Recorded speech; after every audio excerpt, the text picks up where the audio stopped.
Meghan Markle and Kate Middleton had all eyes on them since they were first linked with the royal family. Even before getting engaged to the princes, they had to make careful outfit choices, as avid royal watchers were quick to express their opinions. Having similar journeys when it comes to finding their style, Meghan and Kate went from dressing as any other woman their age would to being fashion icons followed by millions of people worldwide. Catherine, Duchess of Cambridge, has become a natural style icon. Her understated and polished look is known worldwide. Although she may not be a follower of the latest trends, she has become a trendsetter. She maintains a chic and timeless look, pairing classic tailoring with modern twists. Her undeniable influence on the fashion industry has been well documented as what we now know as the Kate effect. Meghan Markle took the world by storm when she married Prince Harry. The California-born overnight princess was nothing less than a beacon of style, forming with her prince one of the most photogenic royal couples of all time. Whether she was making an appearance at royal events in London or visiting charities, the Duchess's style was always a manifestation of her classic, modern, and ever-elegant persona. From actress to Duchess, Meghan's modern royal wardrobe was intricate, but she effortlessly embodied femininity, grace, chic, and classic. Throughout the years, Kate and Meghan proved to the public that you don't always have to spend a fortune to dress like a duchess.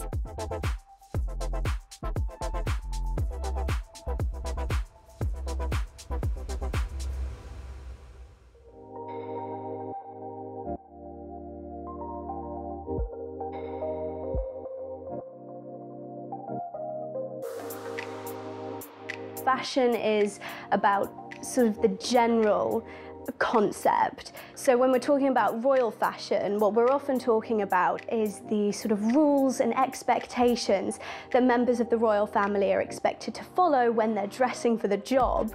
Royal style, that's about the particular individual's interpretation of those rules. So style is all about inherent elegance, I think, and I think fashion is going with the trends. It's what's on the catwalks, whereas style is ephemeral, it's timeless, and it's really about what you make it as a person rather than following anything that anyone else is telling you to do. Generally speaking, royal fashion follows completely different rules to the rest of the fashion world. They have to stick to more traditional expectations, so particularly conservative fashion, no short hemlines, no daring styles. It's not about being on the cutting edge of fashion. They have to follow quite rigidly some of the more old-fashioned expectations for daywear versus nightwear. So during the day, they'll be expected to wear hats, and they'll often have rules about the circumference of the hat base, depending on how formal the event is. Whereas during the evening, they'll be expected to wear a tiara, but again, only if they're married or over the age of 18.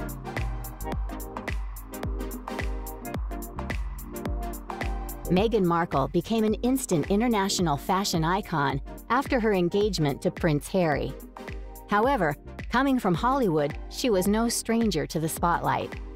Her role as Rachel Zane in the US TV series Suits gave the TV star experience in dressing for high-profile events. Though her style had Californian roots, she loved everything chic and the classic Parisian style. Before Meghan joined the royal family, she was an actress. She obviously had her role in Suits, and so she was really part of that kind of TV, film industry party scene, a bit of a Hollywood girl. You know, she was born and brought up in LA. So she loved party dressing. She loved that relaxed LA look as well. So it's kind of as far from royal style as you can get, really. Lots of short skirts, lots of sparkly little dresses, but also lots of kind of leggings and ripped jeans and laid back style. So it was very different from the classic princess look that you'd recognise, but she was also really stylish in her own way. Meghan Markle, her path to the royal family is incredibly interesting because unlike a lot of other royal brides, she already had a public image developed, which included a very distinct sense of style. And this style was tailored to the camera, to publicity, which is sort of similar to what's expected for members of the royal family, but it is very different to what she wore after her marriage. The typical aspects of Meghan's fashion as an actress was sort of knee-length style dresses that were quite structured, but were often quite busy, either lots of patterns or a mixture of different textures, which isn't something we see a lot with her today. It works very well for the camera. The different textures, the different patterns, they're very interesting to look at, but they're not typically royal.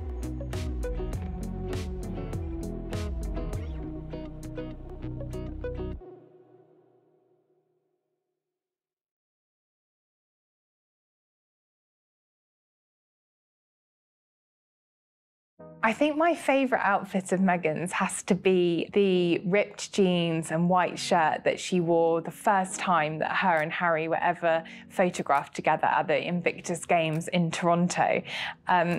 The reason I love it is because that shirt was by one of her friends, Misha Nunu, and it was called the husband shirt.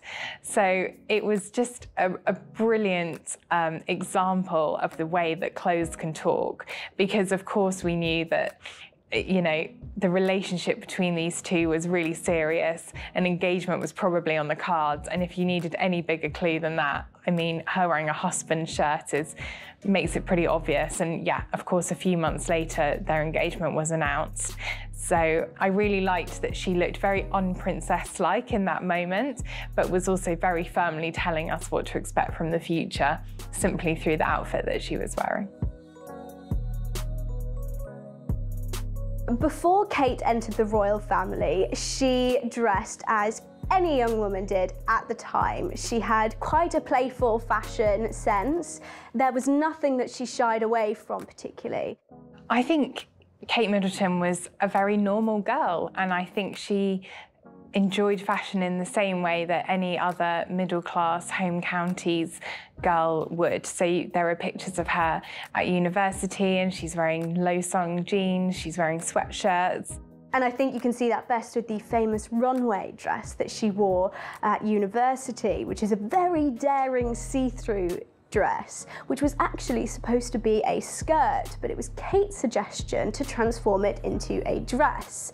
So I think she's always been really interested in finding new ways to shake up fashion rules. You see her at weddings and she's wearing pretty dresses, a lovely hat.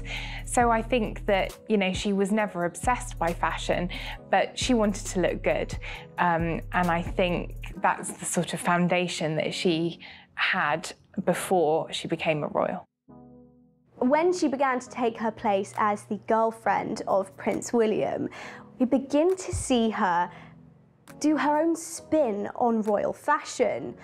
When she begins appearing at events with William as his official partner, she wears lots of coat dresses, but partners them with things like tall statement boots and leather gloves, and picks a more edgy colour palette, very bold reds, darker colours. She's bringing in more of a celebrity feel to the clothes. It's her way of saying, I'm not a royal yet, but when the time comes, I do know how to dress for the role. So when Kate was at university, she was a real kind of girl next door, I think. So all the pictures you see of her at that time, she's sporty, she's casual, but she knows how to look ladylike when the moment demands it. When she became engaged to Prince William, really a moment for her to decide what her royal style was going to be. But she didn't sort of throw herself in the deep end with that. She really took it slowly. She wore lots of clothes that she had been wearing in her previous life as well. And she didn't kind of jump into being a style icon. You know, the world was really ready to embrace her, to get the Kate look. But she was quite tentative and she didn't really embrace fashion too much at the beginning. Kate's fashion started off quite unsure, particularly her early royal fashion. It's a very daunting world to come into. So we see her borrowing a lot from other members of the family, looking to what they do and how they've dressed. She didn't want to peak too soon, I suppose. And so she was quite conservative really to begin with, quite sensible. Some people even suggested she was a little bit boring in the early years of her marriage. I think she just really wanted to ease herself into royal life.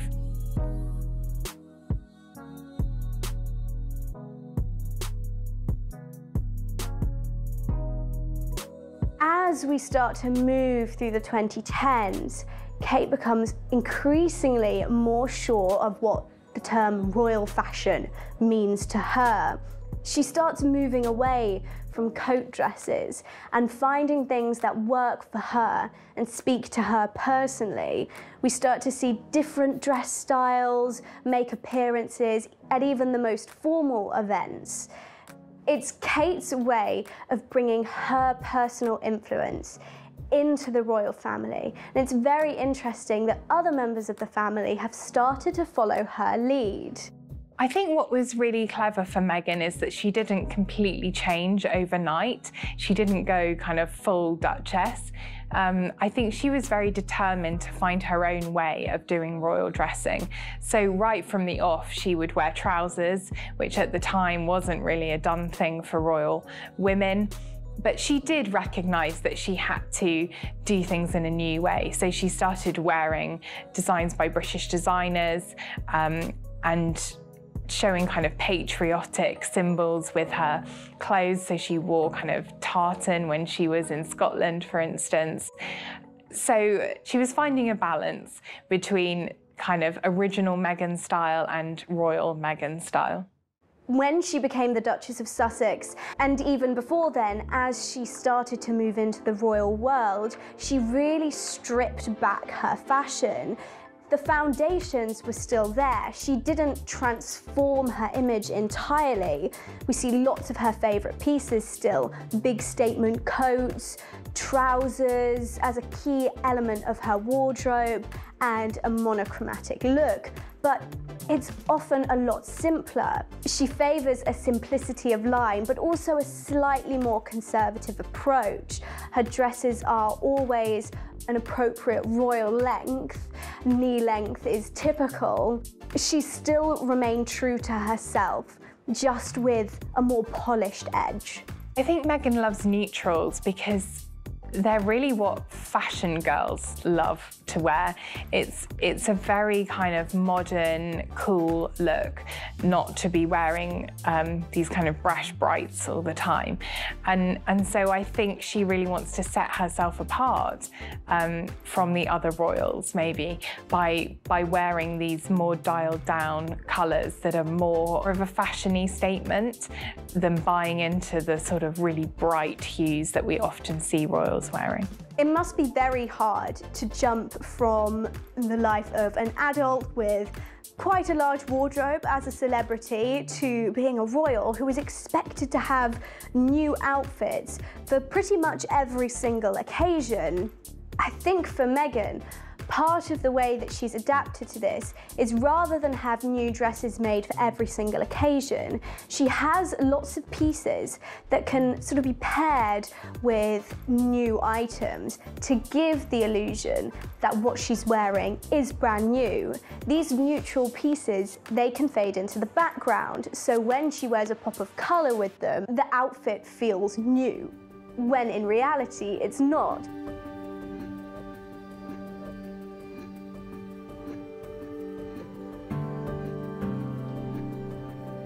The engagement outfits chosen by the future duchesses were of extreme importance. What they wore for the engagement announcement would show what their joining the royal family would look like, fashion-wise.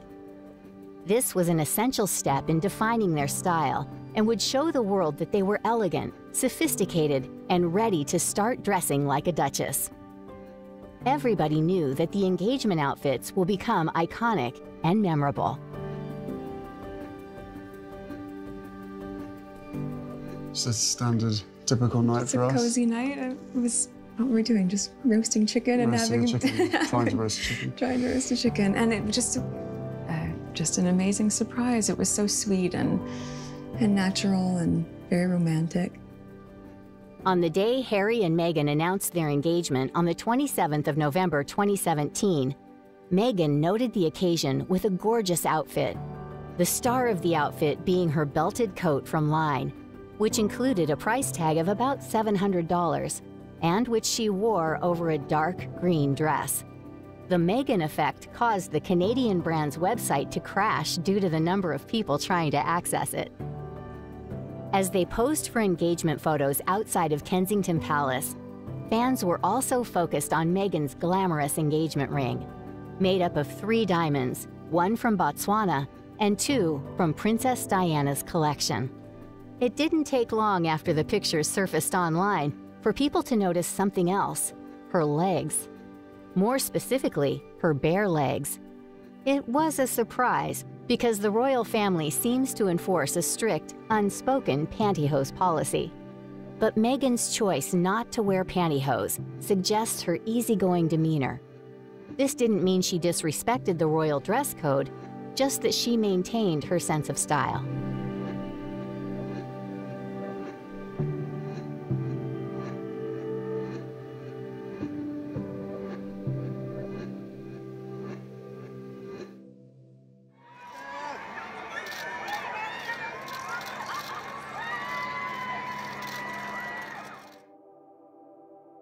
All eyes were on Meghan Markle on her wedding day.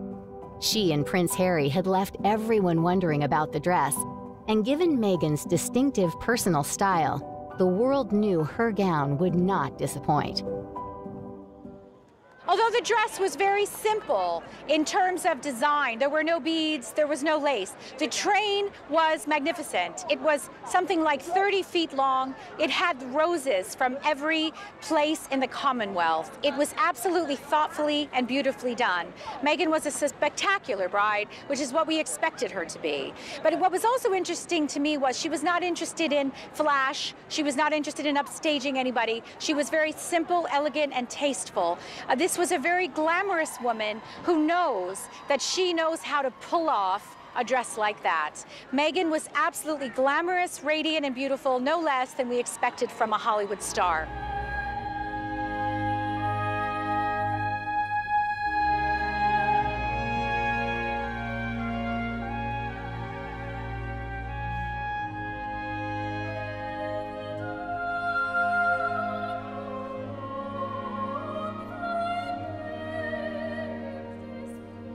Meghan's wedding dress is completely different to any other royal wedding dress we've seen before.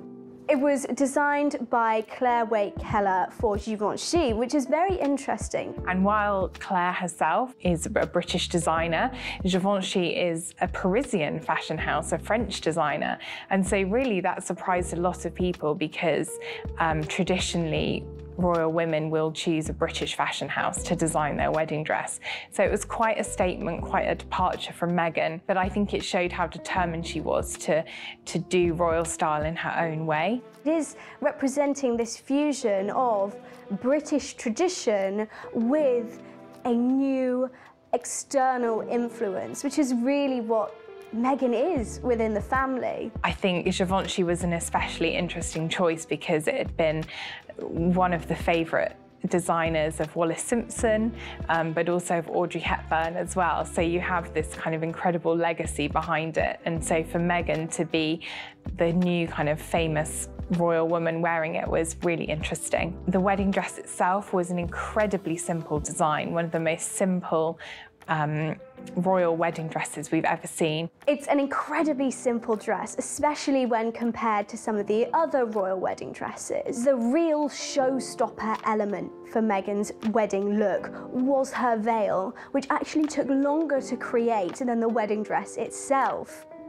Around the edges of the veil, it's embroidered with the emblems of the different Commonwealth nations, but also with sprigs of wheat, which are a typical royal symbol which represent peace and hope, and also California poppies to represent her background. In a really touching element, they also included flowers that grow around their home in Kensington Palace to really bring it back to this personal element that was very important for Meghan and Harry during their wedding celebrations. I think that was a lovely touch from Meghan, showing her support for the tradition that she was marrying into.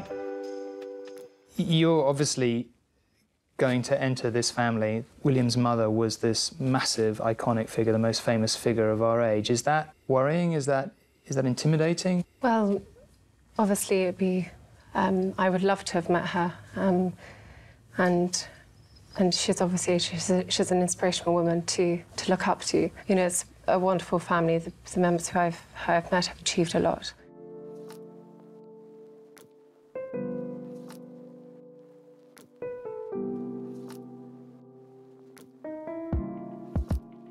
So Kate's engagement dress was her first really big moment on the world stage as a future queen. You know, we now knew for sure that this was the woman that would be marrying Prince William and would be queen one day. The engagement dress, the famous Issa engagement dress, is very, very interesting because it directly pays homage to Princess Diana, who famously wore a beautiful blue suit to announce her engagement.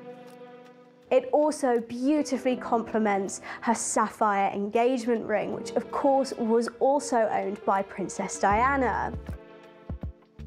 Again, it brings in this element of revamping traditional royal clothes. It's still a very conservative dress. It has long sleeves, it's not showing too much skin, but it's slinky. It has a almost sexy feel to it. And it was a brand that she already loved, that she'd already been photographed wearing quite a few times. And it was really perfect for her because it was quite youthful, it was quite slinky, it really showed off her figure, but it was also appropriate and elegant at the same time. So it ticked all the boxes. There is a modern element. It feels like we're coming out of this stuffy, uptight royal fashion.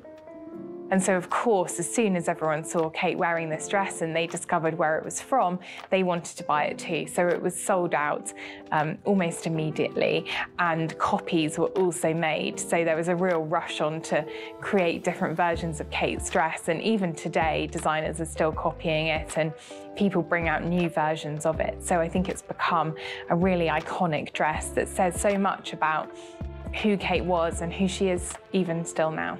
We have been going out a long time, and you know, we had sort of spoken about our future, and you know, it just seemed a natural step for both of us.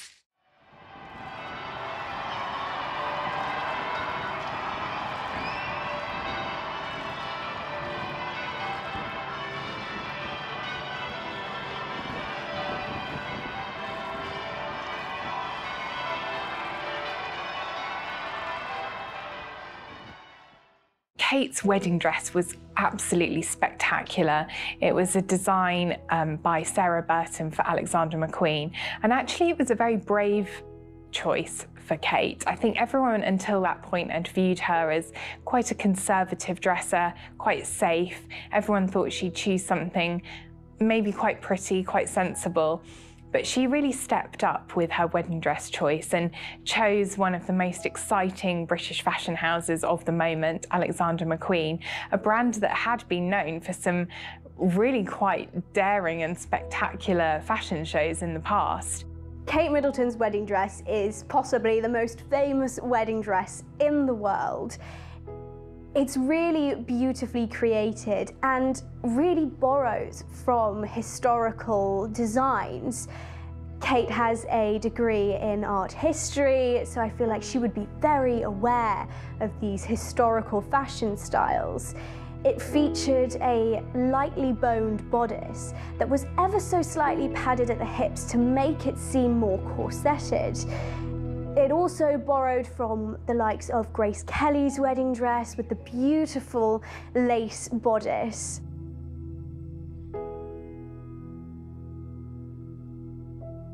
And the bustle at the back of the dress gave it a very Victorian feel.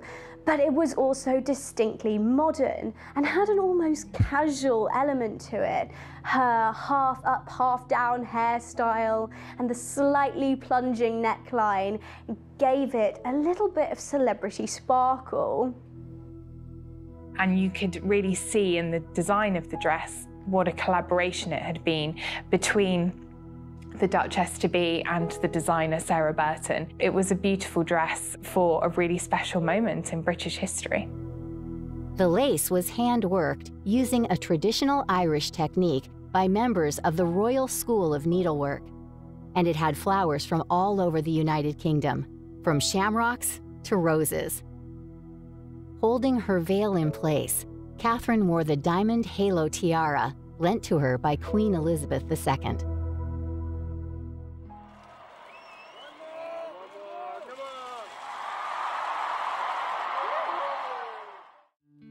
Royal maternity style was considered taboo before Princess Diana.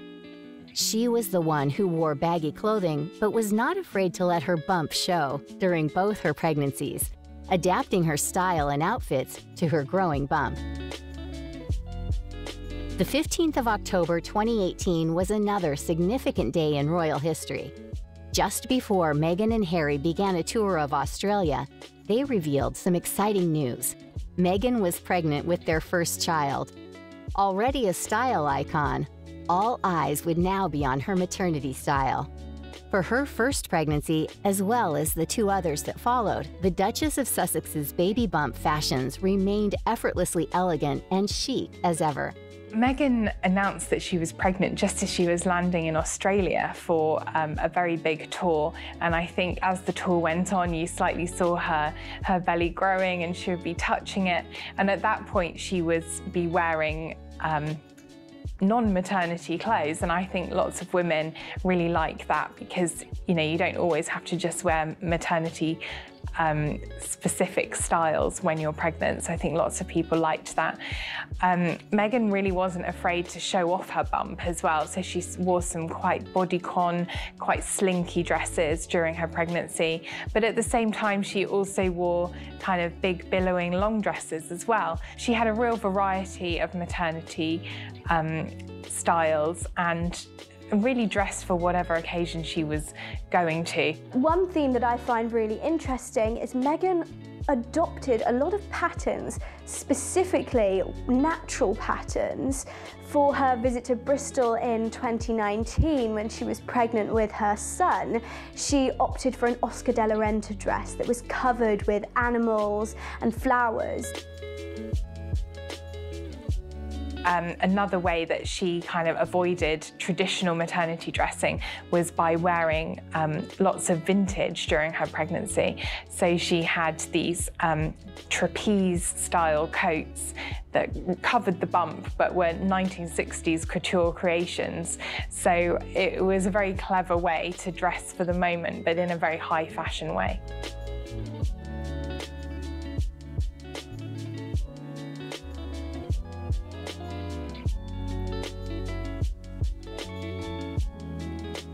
Kate's maternity outfits are very, very interesting. She's not shying away from the fact that she is pregnant, which has sometimes been a topic that royals have been quite touchy about. older generations in the family were very, very conservative about it. They didn't want to draw attention to the fact that they were pregnant, but Kate very openly flaunted her pregnancy belly. She didn't hide it behind stiff fabrics. She actually adopted a lot of very floaty dresses so that it could be seen. The most interesting dresses she wore during her pregnancy periods are those that she wore after leaving the hospital, when she introduced the world to her children.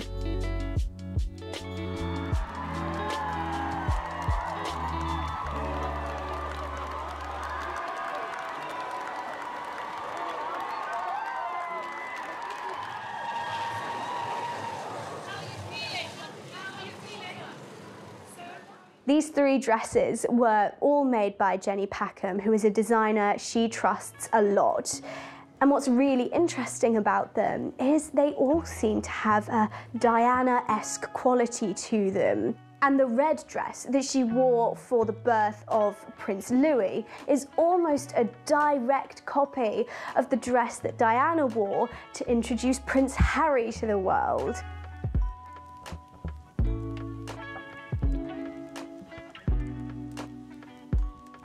So I think Kate had a huge challenge when she was doing maternity dressing. I mean, it's such an incredible time for a woman. You're going through all these bodily changes, and to be doing that in front of all the cameras must just be incredibly daunting. So I think we again saw her growing confidence across her 3 pregnancies. So she supported some maternity brands that do specific maternity style, and I think loads of women really like to see that. Since she's had her children, I think she's become much more confident in her style and wanting to find her own look as a royal as well. So she's really started to experiment more with what she's wearing different designers, being a bit braver, and I think it's been really thrilling for the fashion world to watch her embracing style in a way that she perhaps didn't when she first joined the royal family. In the last couple of years, Kate has really found her footing in royal fashion. She's constantly finding new designs and new styles that she can give the royal spin on. There is more of a structured element. Kate's current style is a really clever juggling act, I think, because one moment you see her wearing a really hugely expensive designer gown that's all glittering and glamorous and spectacular and a real statement of her royalty, I think. But then in the next moment, you'll see her wearing a Zara jacket and she looks like any other woman going off to work in an office.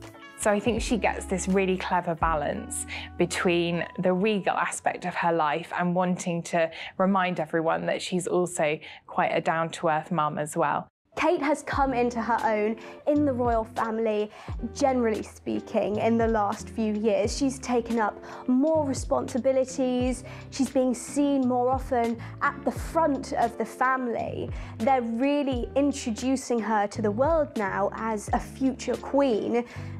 A part of that is the fact that her fashion has become a little bit more daring, a little bit more confident. She's taking fashion risks, which is a very daunting experience for someone in the royal family. I think there's definitely been outfits where Kate has taken inspiration from Diana, especially moments when Diana is really central to the conversation of that moment. So for instance, we saw Kate, William and Harry marking the 20th anniversary of Diana's death.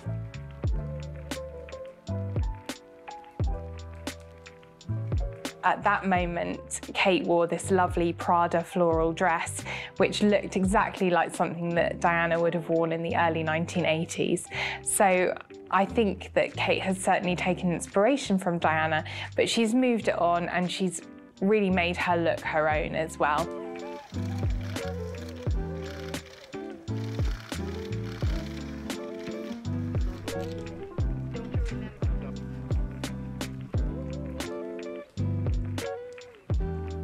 When joining the royal family, there are multiple rules that members have to adhere to in order to honor the elegance and classic style. Even though modern, both Kate and Meghan managed to incorporate most of these rules into their daily routine, even if it meant only holding their handbag in their left hand or even avoiding wearing colorful nail polish. When comparing Meghan and Kate, Meghan's style was equally beautiful and elegant, but it stood uniquely on its own, just as the Duchess did. Meghan found a way to forge her path and was much more modern than Kate. Of course, Meghan had less pressure, which made it easier for her to bend the rules a little more. So I think Meghan loves fashion. She's very confident with style, and she has this kind of LA girl background as well. So her natural look is, of course, very different to Kate's. Kate's natural look is home counties, British girl style. So they come from very different backgrounds, and I think they have quite different approaches as well, which also tell us a lot about their roles as well. Of course, Meghan and Harry were less senior members of the royal family, and they've now left the royal family, so they've got a bit more leeway. They can experiment a little bit more. They can take a few more risks with what they're wearing. Whereas for the Duchess of Cambridge, she's really got to be very appropriate, always very mindful of her role as a future queen. And I think she looks very sophisticated, but she's a little bit less daring with what she wears than Meghan might be. Both women have chosen a very timeless, classic style, but they've come at it from very different angles. The Duchess of Cambridge favours fashion that looks back, that borrows from historical time periods. She enjoys a softer, slightly daintier approach to fashion. She will occasionally borrow from Princess Diana's style repertoire and pay homage to these royal figures that have come before her. Meghan, on the other hand, has chosen a style for herself that is very neutral, that could be from any time going forward. It's not too of the moment, and it will be incredibly versatile, and I'm sure we'll be seeing pieces from today being used long into her career in the public eye. She certainly departed from the norms of royal dressing. So there was one incident where she was seen wearing jeans at Wimbledon. You're not really supposed to wear jeans in the royal box at Wimbledon. She wasn't in the royal box at that moment, but you know, it was perhaps seen as quite a casual moment from a member of the royal family to be dressed like that at Wimbledon. She would often not wear tights as well to her engagements. She'd go bare-legged. Again, something most women do every day, but for a royal woman, it's something that is commented on. I think people were also surprised when she did really dress according to royal guidelines. So just after her wedding, we saw her at a royal garden party when she was wearing a pair of tights, and everyone was really quite surprised about this. And you know, the pictures went viral. The fact that she was wearing tights was a huge talking point. So it was almost like whatever Meghan did, everyone was going to talk about it because they were just so fascinated with what she was wearing. Well, there's not a sort of specific guidebook that every royal sort of gets issued with, but I think they pass down through the generations lots of guidance and lots of just ways of doing things. So I think they would always want to be dressed elegantly, quite ladylike, quite conservative. They're not slaves to fashion, they're not following every single trend that you see in Vogue, but they're gently moving with the times in their own special way, while always remaining royal. Meghan is very interesting because the brands she looks for are often more of a household name. She looks for designers that have more of a celebrity appeal, which perhaps reflects her background as a celebrity. One of the pieces that she is particularly associated with, that she really helped to bring into the limelight, is the accessories brand Strathbury and their tote bags.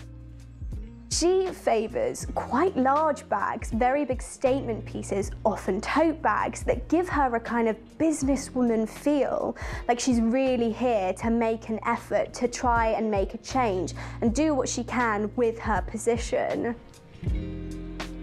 For her final appearances, Meghan wore bright-coloured dresses, such as at the Mountbatten Music Festival in March 2020.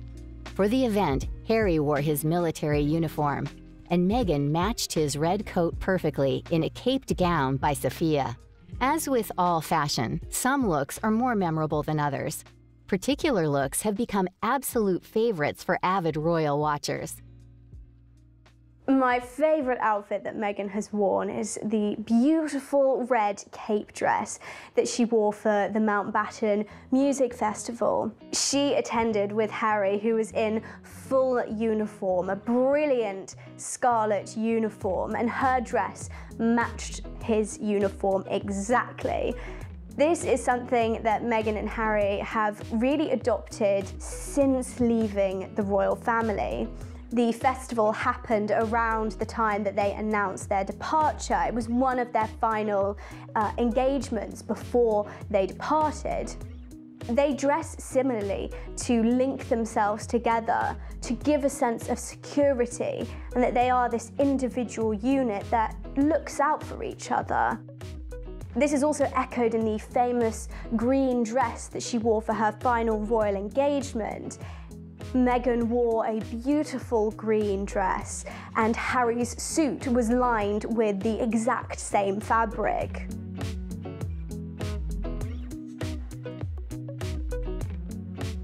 Meghan's revenge dress, so to speak, is very, very interesting because yes, it follows royal regulations. It's very conservative. It doesn't show an awful lot of skin, and she's got a very traditional hat on, but it's also a silhouette that we've never seen anywhere else before, this sort of draped cape look. For her final appearance as an official senior member of the royal family, the Duchess of Sussex wore this amazing Amelia Wickstead grass green kind of outfit, and I think it was just a perfect symbol of everything that was going on in that moment. So it had this beautiful cape detail which almost sort of fluttered behind Meghan as she walked out of the church, and it was as if she was actually flying away, and that's how the outfit made her look. But I think the green colour was very clever as well. You know, it's a calming colour. It shows renewal, it shows new growth ahead. So I think it was a very optimistic statement after what had been quite a fraught time. But she also just looked incredibly sophisticated, incredibly chic in that moment as well. She'd made such a huge effort, and I think it was a really lovely way to end that chapter of their lives. Royal women began wearing suits around the time that the Duchess of Sussex joined the family, and I think this is one of the things that makes royal weddings so interesting. The biggest changes in royal fashion happen when someone new joins the family. They bring a different perspective on what that role looks like. So for Meghan, it was about an almost political wardrobe, a very business-like approach, so lots of power suits and statement coats. These were then picked up by the Duchess of Cambridge, who herself was responsible for bringing lots of changes into the world of royal fashion. It was her that brought the concept of high street fashion into the royal lexicon. I think it's a sign of her knowing what's modern, what looks good. It might not be what royal women of the past have worn, but she has a sense that this is what's right for now. And so we've really seen her embracing tailoring, and she looks amazing in it. And I think she's made trousers look royal, and I think that's been a very clever development for royal style. For the Platinum Jubilee, there'd been so much build-up about Harry and Meghan's attendance at the celebrations. Would they steal all the limelight? Would there be some big family drama? There was so much kind of build-up and tension around it all. So for Harry and Meghan's kind of big moment appearance during the celebrations. Meghan chose to wear a Dior couture outfit in a very muted greige tone, so this kind of grey meets beige colour. Again, it was a very subtle look. Lots of other members of the royal family were wearing very bright colours, so it really stood out in a way that she was wearing more of a neutral shade. I also thought it was very interesting that the whole outfit was created by Dior, a French fashion house, a favourite of Princess Margaret. I think it's quite an almost kind of rebellious choice, but also a very fashion-forward one, and she looked beautiful, but I think it didn't take away all the attention off the other members of the royal family, which was very clever. Kate goes for a wide range of different designers from a very broad spectrum. She is very interested in high street brands. Jigsaw particularly is a favourite of hers. She did work as an accessories buyer for Jigsaw before she joined the royal family. So high street brands are a real staple in her wardrobe, and that's kind of her royal superpower, is if she wears something that's at an affordable price point, it will sell out almost immediately. The Reese dress that she wore to meet the Obamas just after her marriage sold out so quickly, and so many people visited the Reese website that it crashed. This is her effect. This is what she brings to the British economy. And it's infinitely helped by the fact that she patronises British designers most of the time.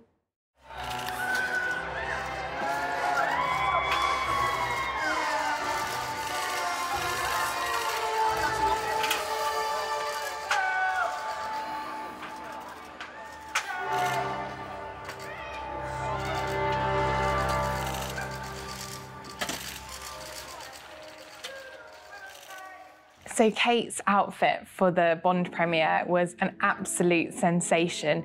It really felt like a return to glamour and opulence after all the COVID lockdowns. She was back, glamour was back, and she just totally blew the world away on the red carpet. It is incredibly glamorous.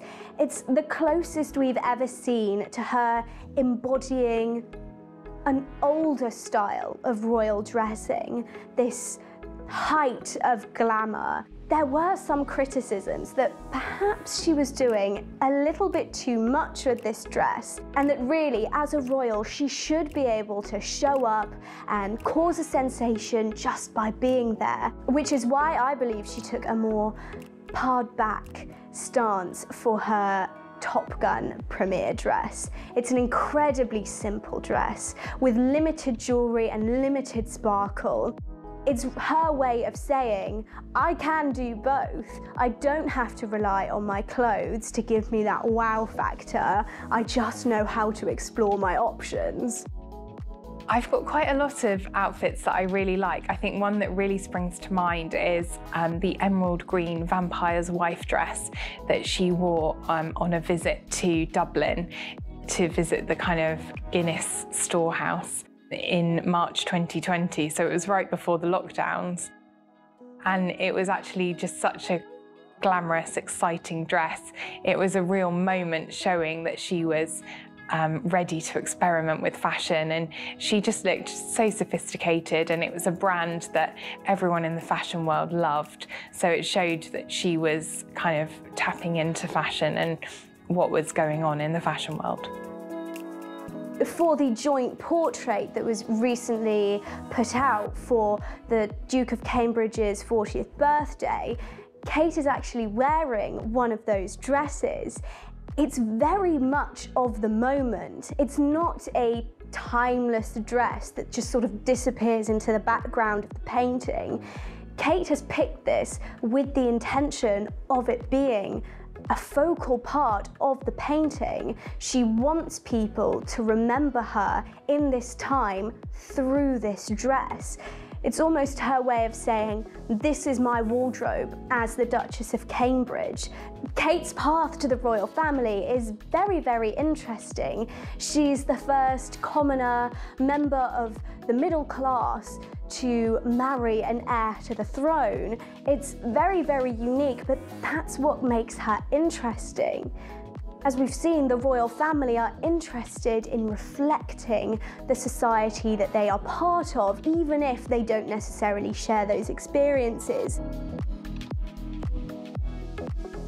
Meghan hasn't played into traditional royal styles quite as much as other members of the family have. She's maintained her personal style from her time out of the royal family, just at a slightly more professional level, which means there are lots of items similar to hers available in the wider market, and they also feel more practical for the average woman. I think lots of women will relate to the clothes that Meghan was wearing in the royal family. I think that, you know, she would wear jeans, she would wear more relaxed shirts and blazers. She would put together the kinds of outfits that lots of women might wear on the weekend or to work or on holiday. But she would have her big designer moments as well. So she really kind of juggled different messages with her wardrobe. Meghan really opened the door for encouraging the royal women to not get so hung up about sticking to tradition. She sort of encouraged them to think about the ways they could reinvent what formal royal fashion meant, whether this meant introducing suits to royal fashion or simply looking for new ways to style a coat dress. The brilliant thing about royal style is the fact that it's a fantasy. It doesn't represent the real world. There is a moment of escapism. There's something so magical about seeing the royals in a beautiful dress and a tiara or in a chic coat dress. It really does make you feel like you're looking at someone from a fairy tale. It's just so exciting to see what they're going to do in the future. I think we're interested to see what the royals are wearing because we don't often hear them speaking. It's very much about the pictures of them. You know, they're designed to be on the front pages of newspapers, to be going viral on social media. And so it's a very visual form. In today's climate, we can take inspiration from what they're wearing as well. So if we see the Duchess of Cambridge wearing a Zara dress, we can click and buy it in 2 minutes. As she became an idol for women worldwide, Meghan's style developed and grew in the public eye, just as she has. Her style was a representation of her innermost self. She might no longer be royalty, but she is still as inspiring as before. She creates her trends, and the clothing she wears is more accessible and personable for her loyal fans. One thing is for sure, Meghan Markle seems to meet the fashion moment wherever she goes.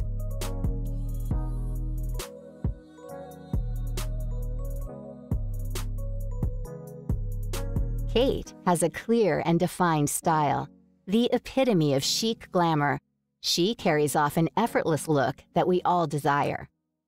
As Kate has taken on the responsibilities of being a duchess and a future queen, she has gradually transformed her style into a more mature but radiant look. The Duchess has become a real trendsetter in the fashion world. The Kate effect grew from the unquestionable influence she has on the way we dress, an influence which only continues to grow. Even though royal style used to feel like something impossible to achieve by the general public, Meghan and Kate managed to incorporate affordable items into their outfits throughout the years. By adhering to general etiquette and royal rules, but modernizing the concept of what style suits a duchess, they have created many iconic, unforgettable looks. Their style is recognizable and became easier to achieve by the general public. They have shown that every woman can dress like a duchess.